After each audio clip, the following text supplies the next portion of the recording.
Well, I think we're going to try to do a high-speed data transfer.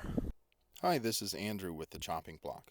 So to make the USB 12.0, we cut the top off of a Remington number 4 27 pellet buckshot. And we dumped the pellets out, and we went ahead and we took the USB drive itself and we put it inside the hull. And then we took the pellets and we poured them back into the case. And we put a little on that side and a little on the other side. Then poured the buffer in on top. And once the pellets were filled back up, we topped it off with some Elmer's wood glue just to hold everything in place until we could fire it. It's not pretty, but it's a functional USB drive and a live round.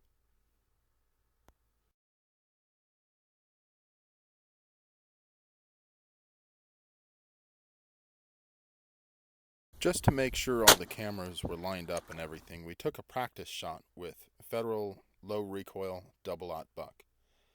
And I'm kind of glad we did that, because you'll see in a moment here that the low recoil double-aught buck is actually much better designed for defense than the 27 pellet number 4.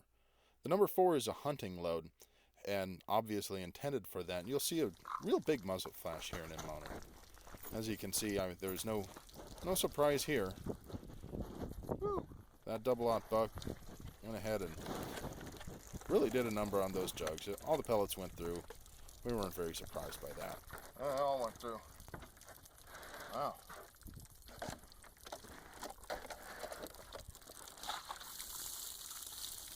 Here comes that big muzzle flash I was talking about.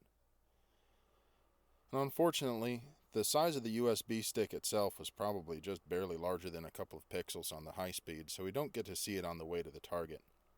But you can see that the recoil was significantly more than on the Federal low recoil load.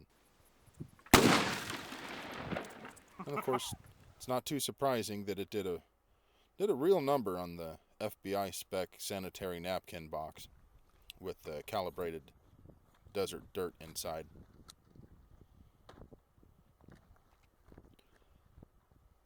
Lots of holes in the front, lots of holes in the back. I actually expected a couple of the pellets to stop in the dirt, but as we sifted through all the dirt, we didn't actually find any of them.